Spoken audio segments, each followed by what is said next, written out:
Welcome, everyone. This is the Course in Miracles Palm Beach Study Group for Thursday, March 18th, 2021.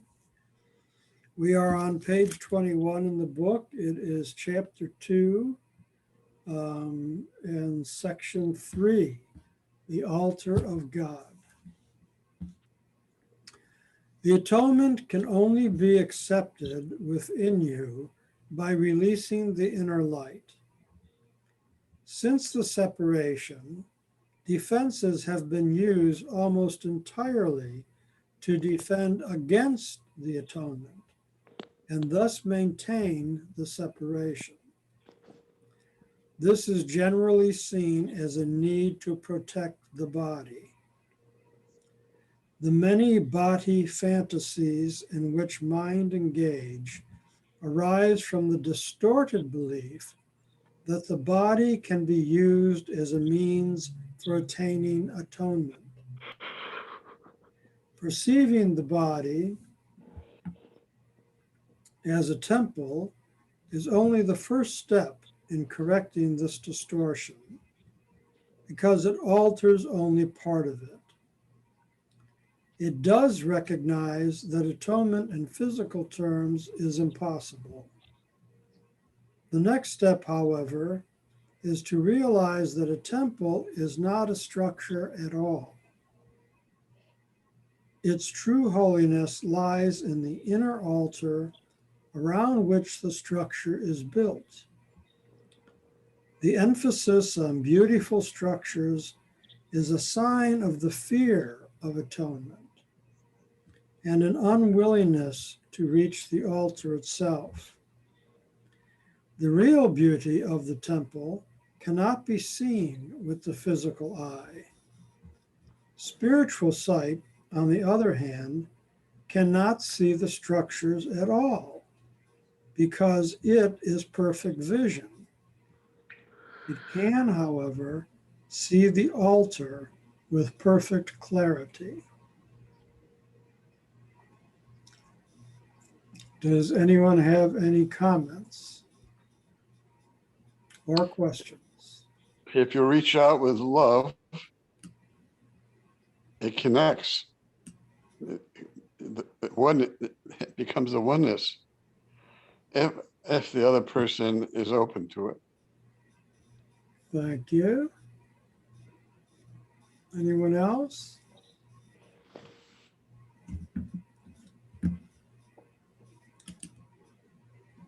Well, let me go over this again with a little bit of interpretation. The atonement can only be accepted. So the atonement is the end point. That's what our goal is to reach the atonement, to reach the enlightenment, to reach the transcending point out of physical existence into spiritual existence. So the atonement can only be accepted within you by releasing the inner light, the inner spirit. Since the separation, which was when the ego was created by us, defenses have been used by the ego almost entirely to defend against the atonement, because the ego doesn't want you to reach atonement, otherwise it disappears when you do that. When you reach the atonement, the ego disappears. And so it is in preservation mode, it's in self-defense mode. It wants to keep itself in operation. So it is trying to defend against the atonement and thus maintain the separation that created it. This is generally seen as a need to protect the body, because the body is the ego's creation. And the ego's main goal is to keep you invested in the body. So it is the ego that will make you think that you are a body. First of all, it is the ego that will send pain and suffering to the body so that you focus on the body. The ego wants to keep our minds focused on the body. We have to eat, we have to have clothing and shelter and so forth and so on. The many body fantasies in which minds engage arise from the distorted belief that the body can be used as a means for attaining atonement. Of course, the ego is going to try to make us believe this. It knows that if we truly did reach, or when we truly reach atonement, that it will disappear, it will no longer exist. Then it's trying to convince us that we can use our body as a means to attain the atonement, which of course is nonsense.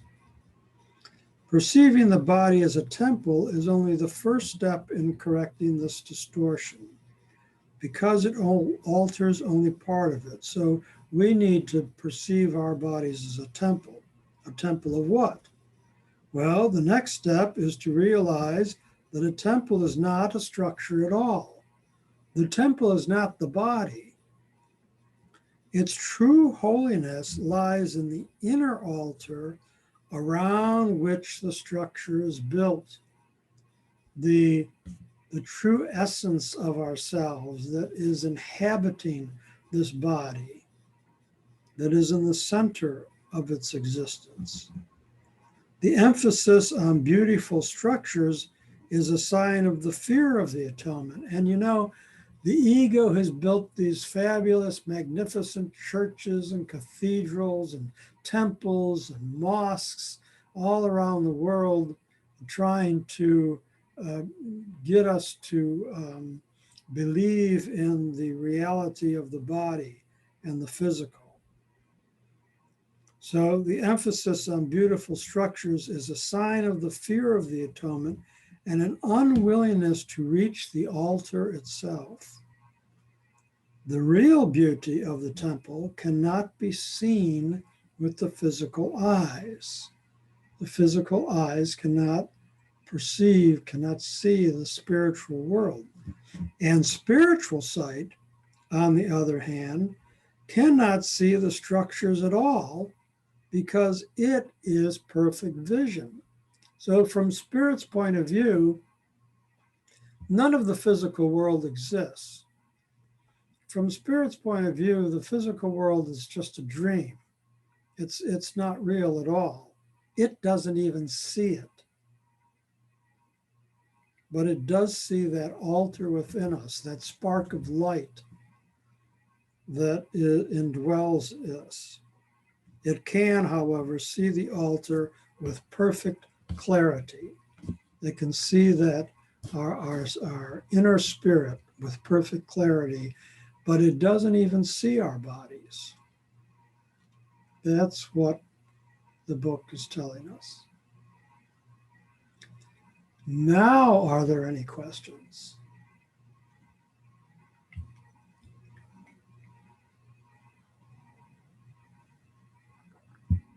Well, let's see what paragraph 2 has to say. For perfect effectiveness, the atonement belongs at the center of the inner altar, where it undoes the separation and restores the wholeness of the mind.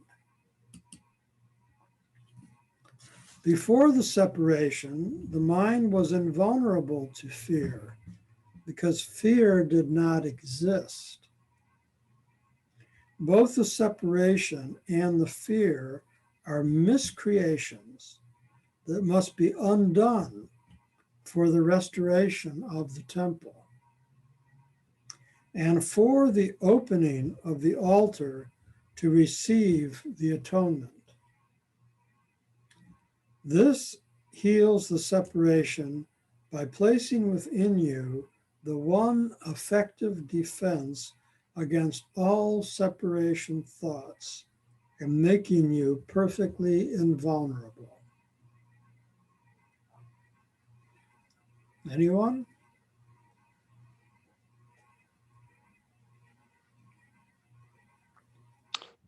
John, Yes. for the last 5 minutes, all I can think of is spiritual intimacy, connecting with the spirit and the other person and them connecting with me. That's the atonement, or the oneness. I find in my personal life, when I be myself rather than not my ego self, but my spiritual self, there is a connection if the person wants it. Okay. Thank you. Well, I don't need to reread that paragraph. Let's go on to the next thing. I have a question about, there's a definition of atonement. What would it be? Do we have in the back of the book Yeah. the clarifications of terms? Let's see what it says. I'm trying to. The ego, forgiveness, true perfection.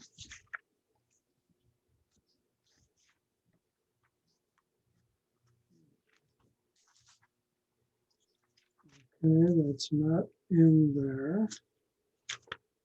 But basically, the atonement is that place of total forgiveness. The atonement is when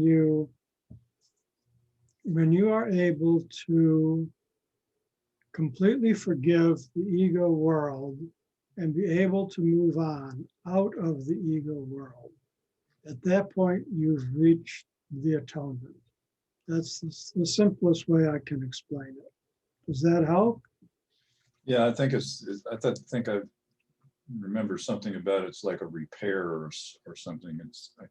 Well, yes, because at that point, all of time and space is undone. When you reach the point of the atonement, all of the dream it vanishes. There's no time and space in the spirit world. Okay. Anything else, Ed?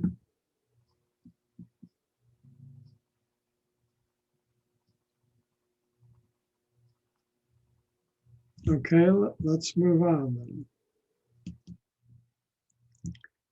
The acceptance of the atonement by everyone is only a matter of time. This may appear to contradict free will because of the inevitability of the final decision, but this is not so. You can temporize and you are capable of enormous procrastination, but you cannot depart entirely from your creator, who set the limits on your ability to miscreate. And imprisoned will engenders a situation which, in the extreme, becomes altogether intolerable. Tolerance for pain may be high, but it is not without limit. Eventually, everyone begins to recognize, however dimly, that there must be a better way. As this recognition becomes more firmly established, it becomes a turning point. This ultimately reawakens spiritual vision, simultaneously weakening the investment in physical sight. The alternating investment in the two levels of perception is usually experienced as conflict, which can become very acute. But the outcome is as certain as God.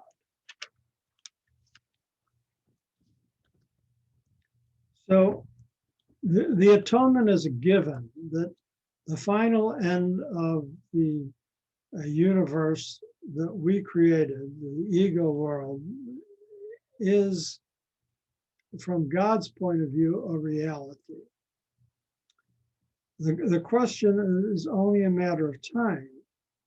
And because we are capable of enormous procrastination, it says, but you cannot entirely depart from your Creator. So eventually, so God sets limits on our ability to miscreate. So all of this ego world is our miscreation that we miscreated upon thinking that we could separate ourselves from God. But eventually, this separation becomes intolerable, and our tolerance for pain may be high, but it's not without limit, because the ego world is just full of pain. It's pain, pain, pain all over again. And it's a physical pain, emotional pain.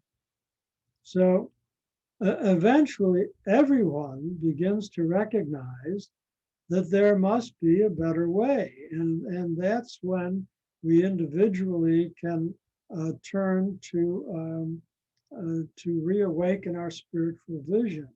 And then it's a back and forth process. So as we advance and return to our spiritual vision, but we still have our physical vision, but we have a spiritual. So it's like the 2 steps forward, 1 step back, 2 steps forward, 1 step back, 2 steps forward, 1 step back. It's that kind of a process that most of us undergo.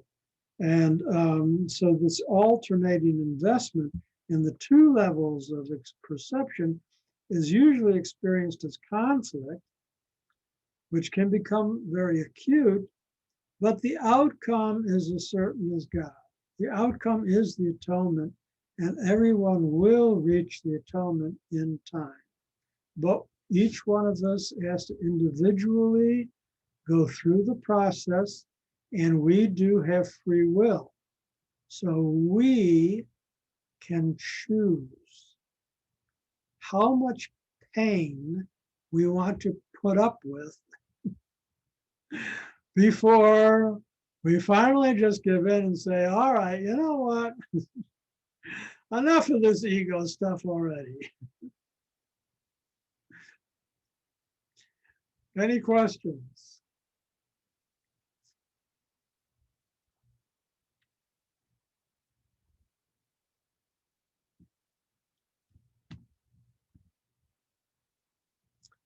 Paragraph 4.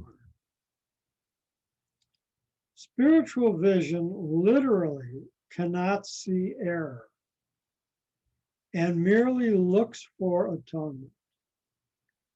All solutions the physical eye seeks dissolve. Spiritual vision looks within and recognizes immediately that the altar has been defiled and needs to be repaired and protected. Perfectly aware of the right defense, it passes over all others, looking past error to truth. Because of the strength of its vision, it brings the mind into its service. This reestablishes the power of the mind and makes it increasingly unable to tolerate delay, realizing that it only adds unnecessary pain. As a result, the mind becomes increasingly sensitive to what it would once have regarded as very minor intrusions of discomfort.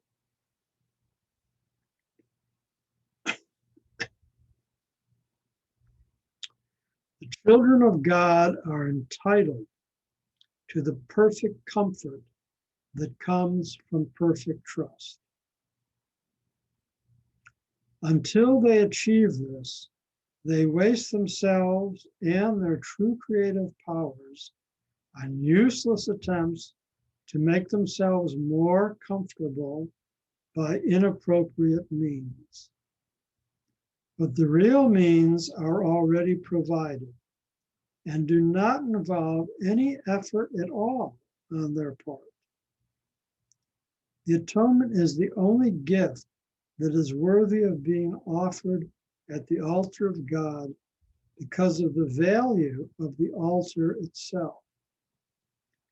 It was created perfect and is entirely worthy of receiving perfection. God and his creations are completely dependent on each other. He depends on them because he created them perfect.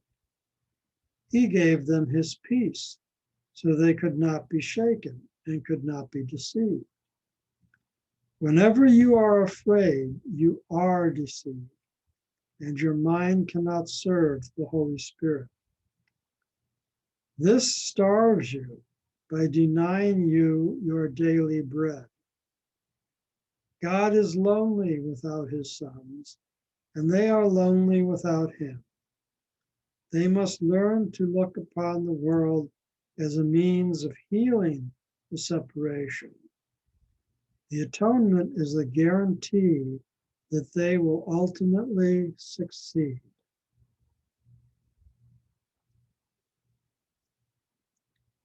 Anyone?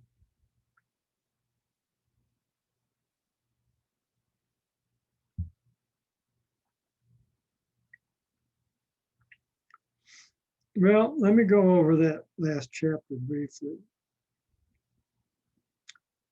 The children of God are entitled to the perfect comfort that comes from perfect trust. Who's the children of God? You are. I am. So let's just say we. We are entitled to the perfect comfort that comes from perfect trust.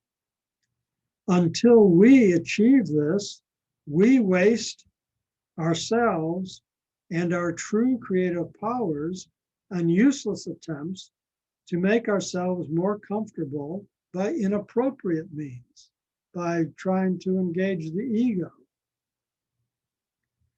But for all that on our part, but the real means are already provided and do not involve any effort on our part.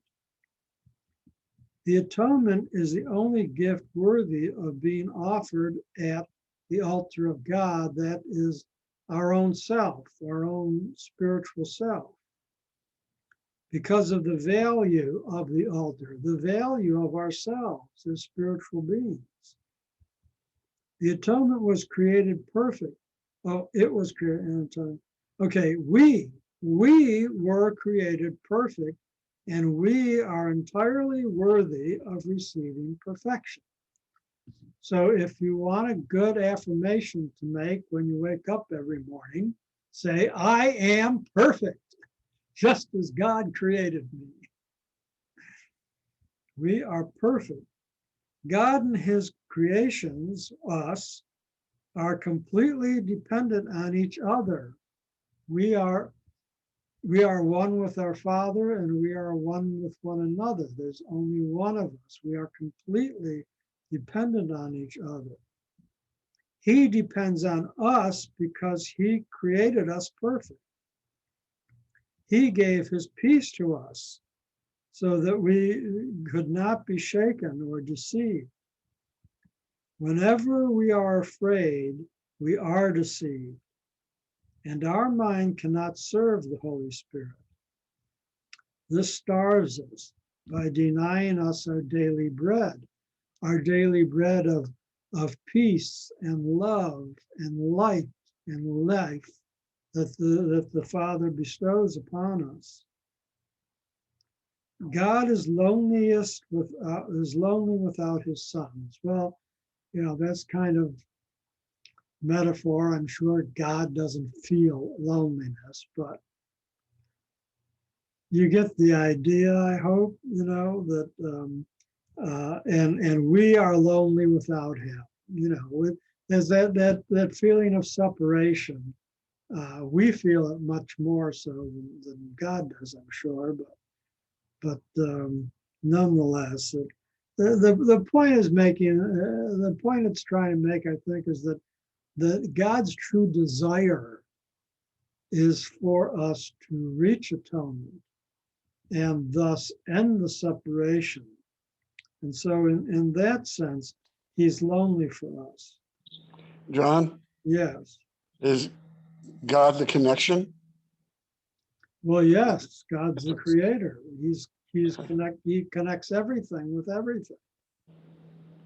So God can't feel separated, but I guess the separation is the ego from God. I can't put it in words. Separation is a thought that man had.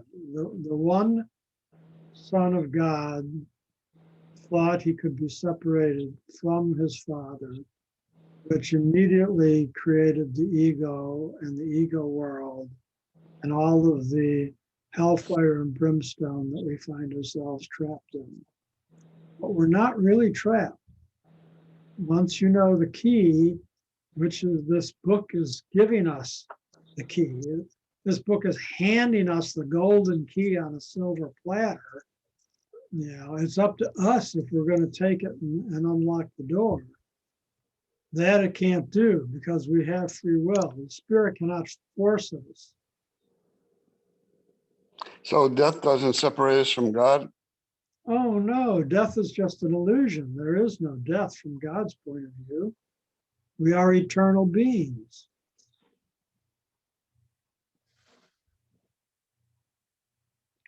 We recycle. Well, even reincarnation is an in-ego process.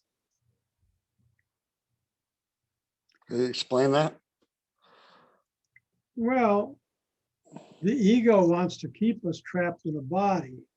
When that body wears out, then the ego will arrange for us to inhabit another body, and another body, and another body, until we finally reach the atonement, and then we won't be inhabiting any body at all. We'll be the eternal spirit that we were created to be in the first place, without any body, without any ego.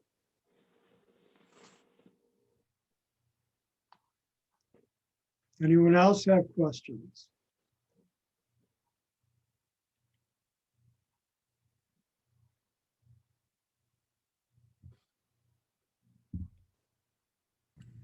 John, Yes. I'm kind of curious if you could elaborate on what it means to have that perfect comfort that comes from perfect trust. Yes. The idea here is that when we have faith, perfect trust, faith and spirit, that we eliminate fear from our mind. So if you have been able to reach the point through prayer and meditation and daily exercise, and however you get there, of eliminating fear from your mind and replacing it with absolute faith, then you're in a state of perfect comfort, because it doesn't matter what's going on in the ego world. You know better. You're not afraid of that. You know you can't die. Your body may, but you can't. You know that you're constantly protected by spirit while you're living in this world. So there's a perfect comfort that comes from that. So perfect comfort comes from perfect trust. So you gotta have faith. All you really need is faith. Thank you. You're welcome. Anyone else?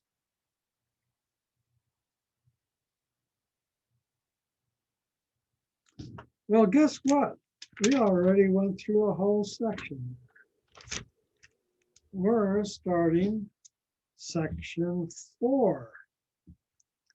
Healing as release from fear. Aha. See, your question took us right into the next chapter, Manasa. Our emphasis is now on healing, because that's how we're going to get to the atonement, by going through the healing process. The miracle is the means, the atonement is the principle, and the healing is the result. To speak of a miracle of healing is to combine two orders of reality inappropriately. Healing is not a miracle. The atonement, or the final miracle, is a remedy, and any type of healing is a result. The kind of error to which atonement is applied is irrelevant. All healing is essentially the release from fear. To undertake this, you cannot be fearful yourself. You do not understand healing because of your own fear. All healing is essentially the release from fear.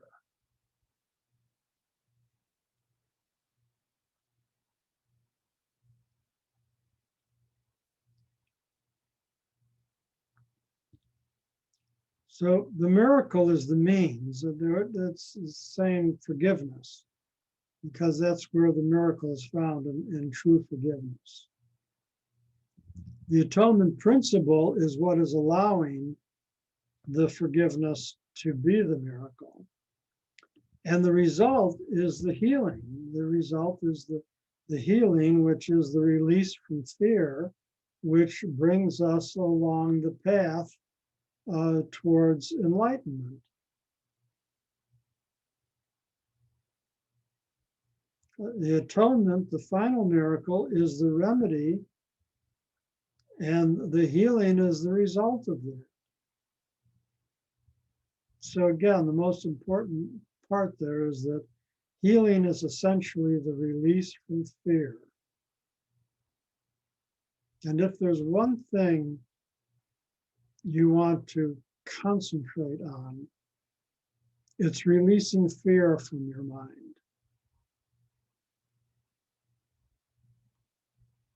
I'm not saying it's easy, but it can be done. And it is so important. It says you do not understand healing because of your own fear. See, as long as that fear is operating, you have to substitute faith for fear. That's the thing. I did a breathing exercise to do this. When I consciously breathe, I say in my mind, I breathe in fear. I breathe, I'm sorry, wrong way. I breathe in faith. I breathe out fear. I breathe in faith. I breathe out fear. So that was a mental exercise that I did while I'm walking, while I'm falling asleep, while I'm washing the dishes. Doesn't matter, you're always breathing unless you're not, in which case, well, you'll have to wait till the next time around. But as long as you're breathing, no matter what you're doing, you can breathe in faith and breathe out fear. And it kind of like trains your mind to think in those terms by doing this exercise. Doing it one day is not going to get you very far. But if you keep this up as a steady practice over days, weeks, months, maybe as long as a year, you'll come to a place where, you know what, you just don't get afraid very often. things happen and you look at it and say, oh, well, you may have some sort of a negative reaction to it, but you're not afraid. So fear, the emotion of fear can be controlled, and by replacing it with faith, you can get to the point where when something does happen and you recognize it immediately, and you recognize that feeling of fear, and you can stop yourself and say, wait a minute, I am an eternal spirit. I have nothing to be afraid of. And call upon your higher self. Call upon the Holy Spirit within you to give you the strength to face the situation without fear, to deal with it without fear, to navigate through the ego world without fear, but with faith, just knowing that, I lost my job. Was I afraid? Oh no, what am I going to do? What am I going to do? No, I said, oh good, something better is coming along. That was my attitude. And sure enough, it did.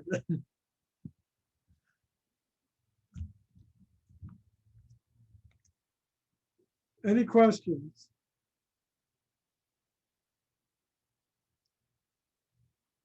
A major step, paragraph 2.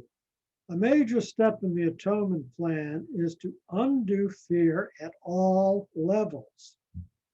Sickness or not right-mindedness is the result of level confusion, because it always entails the belief that what is amiss on one level can adversely affect another. We have referred to miracles as the means of correcting level confusion.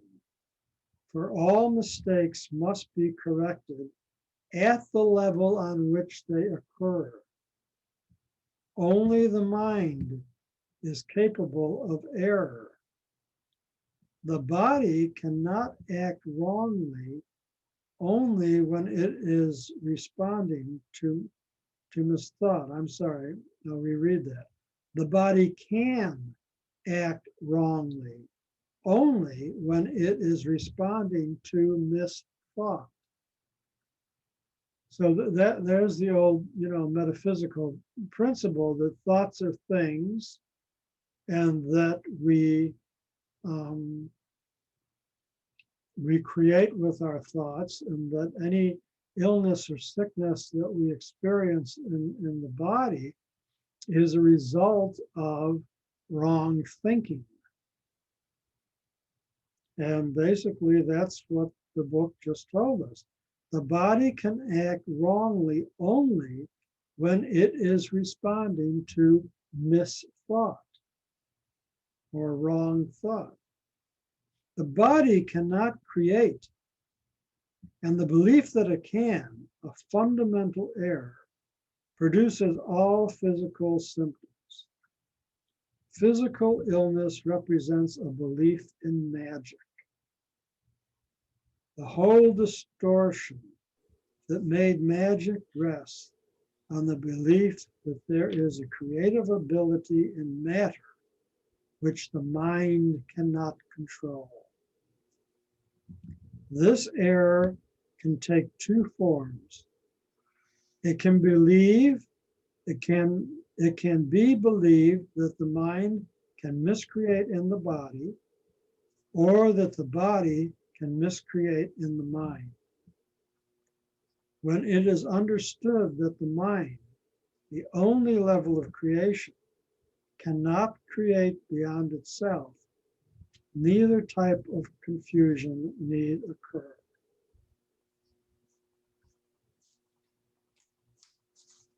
Well, who has any questions now? I have a question. Yes. I don't understand what happens in the world when someone has a kidney problem where they thinking badly of something related to kidneys to make this happen? Something doesn't compute here. Not necessarily, but what is the function of the kidney? What is the function of the kidney, Ed? Well, it's to release the liquid that is No, consumed. no, it's to filter out the toxins in the blood.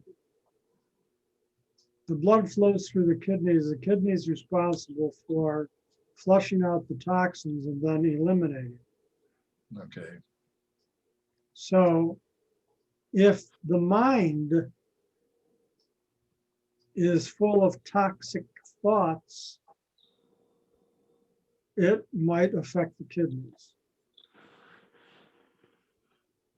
There are other organs in the elimination system of the body that can also be affected. The liver, the pancreas, colon. So toxic thoughts. We need to filter out the toxic thoughts. Thoughts. It also Go ahead. I was thinking it also filters the food you put in. The toxic food from the environment gets, and you eat it, if it gets filtered through your body, or your kidneys, liver, and it poisons the body. Yes. The basic principle here is that we created our bodies with our mind. The mind is the creative instrument here. We created our bodies with our mind.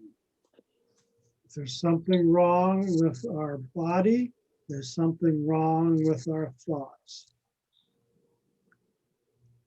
We may not understand what those thoughts are,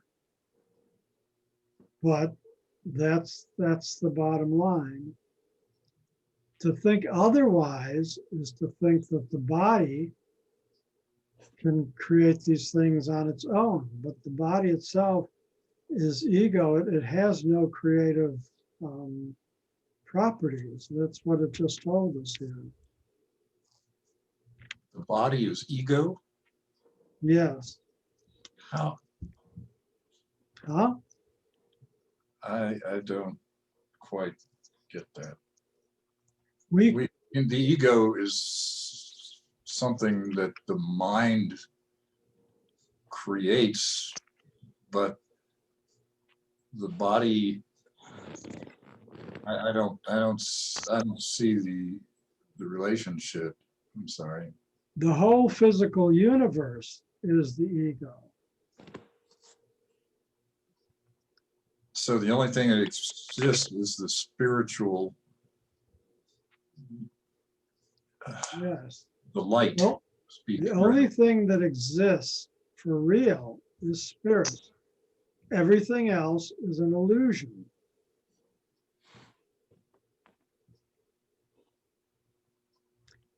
There are scientists today who are publishing papers about how the entire universe is one huge hologram. Everything in the physical world is a hologram. Define hologram, please. It's made up, it's illusionary. It's made up of light and mirrors. Did you ever watch Star Trek? Oh, a long time ago. You remember when they used to go into the hologram and there was a whole virtual world created and they would do things and then they say end program. And all of a sudden they're in this empty room. But before that, it looked so real, like they were in this real environment. And here all the time they were in the hologram on their ship. They weren't really on some planet's surface. Do you remember those episodes? holograms.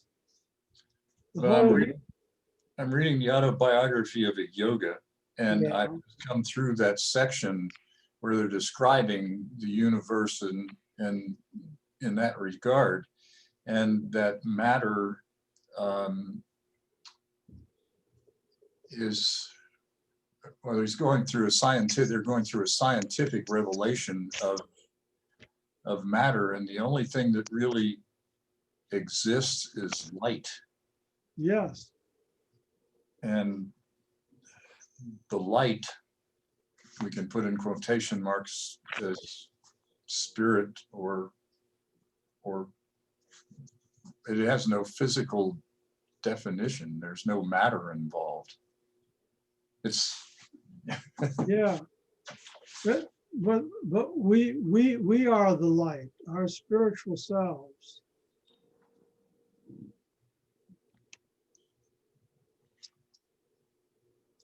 You know, there's some fine points here. I don't know that I can explain it all or any better than my consciousness is aware of. I'm sure there's a lot that I don't understand. So, you know, all I can do is share with you the way I see it, the way I interpret it, the way I read it, according to my experience. But if you look at what the book is saying, and you take the book for face value, I believe this is the lesson that it's teaching. John, Yes. what came up for me is that there's the ego is the curtain that blocks the light, and we create the darkness or the curtain that blocks the light. The light is always there. Okay, that's a good analogy. If we let go of the curtain, we see the light. That's awakening our consciousness. Okay. Thank you. So in paragraph 3 goes, only the mind can create because spirit has already been created. And the holy body, let me start again. Only the mind can create because spirit has already been created. And the body is a learning device for the mind. Learning devices are not lessons in themselves. Their purpose is merely to facilitate learning. The worst a faulty use of a learning device can do is to fail to facilitate learning. It has no power in itself to introduce actual learning errors. The body, if properly understood, shares the invulnerability of the atonement to two-edged application. This is not because the body is a miracle, but because it is not inherently open to misinterpretation. The body is merely part of your experience in the physical world. Its abilities can be and frequently are overvalued. However, it is almost impossible to deny its existence in this world. Those who do so are engaging in a particularly unworthy form of denial. The term unworthy here implies only that it is not necessary to protect the mind by denying the unmindful. If one denies this unfortunate aspect of the mind's power, one is also denying the power itself.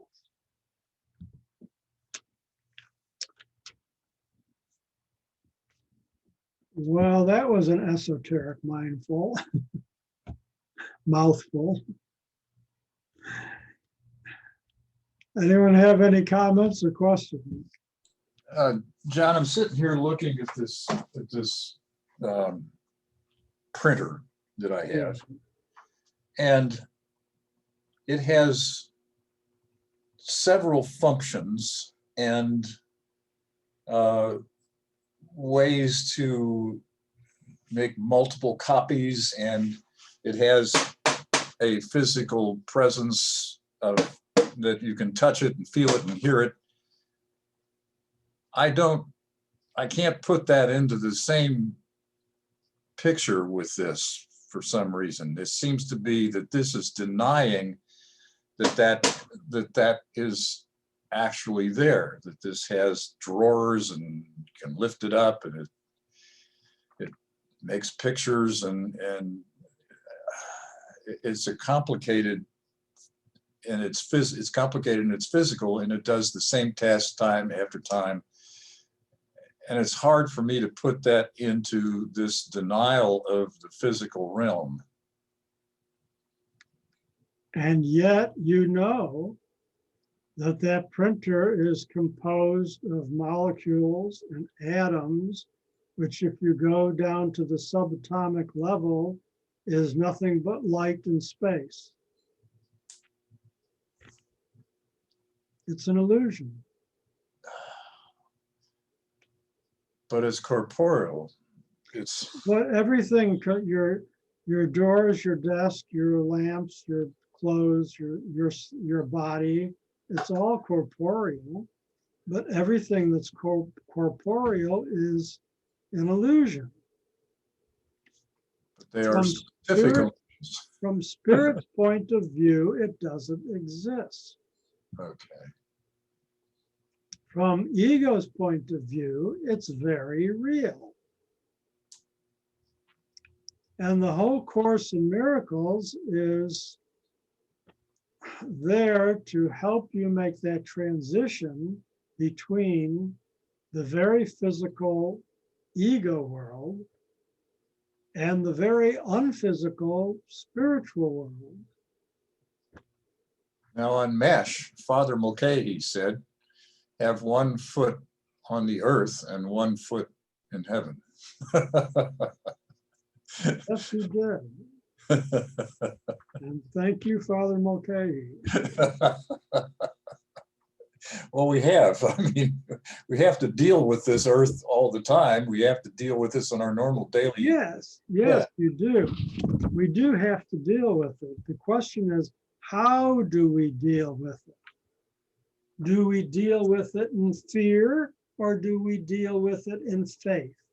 Do Okay. we deal with it in hate, or do we deal with it in love? Do we deal with it from the ego's point of view, or do we being angry and jealous and selfish and hurting people and causing wars and famines and discrimination and racism and all that the ego has to provide? Or do we do it from the spiritual point of view, being helpful and loving and compassionate and forgiving and having faith? We do have to deal with it, but how we deal with it is the issue, is the key. Thank you for that. You're welcome. Sometimes we react and sometimes we're just the observer.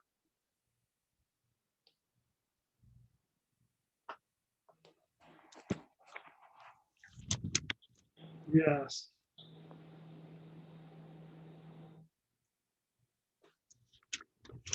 Well, that last paragraph that we read was a mouthful, and it probably does need to go through and be reinterpreted.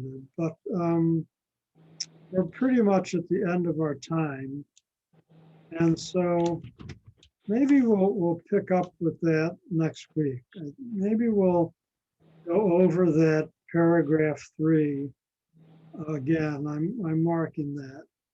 So we'll pick up there. In the meantime, spend the week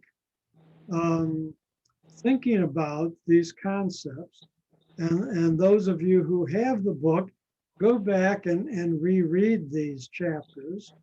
And if you like, you can go back and watch this video, which should get posted on to YouTube later on this evening. And, you know, and be prepared to come back next week and hopefully engage in some discussion. And maybe we can help clarify for ourselves more of these concepts in this passage. I missed What out on about- the video, John. What This is the is- video? Again, if you're getting the Quaker newsletter, Okay. the link is in the Quaker newsletter, the same place the link is for the Zoom meeting. Under that is the Zoom link for the YouTube. And I mean the link for the YouTube and the link to Facebook. If you're not receiving the newsletter, just go to palmbeachquakers.org. It's very simple. palmbeachquakers.org. And right there on the homepage, you'll see newsletter. Click. You'll get the newsletter. And that changes every week. That's one way to get it. The other way is if you go down to the footer of the web page, you'll find a subscription button. And you can subscribe to the newsletter. And you'll get it every Wednesday in the email. Great. Thank you. Okay. Any other questions before we depart for this evening? Thank you all. God bless you all. And now we shall end this recording.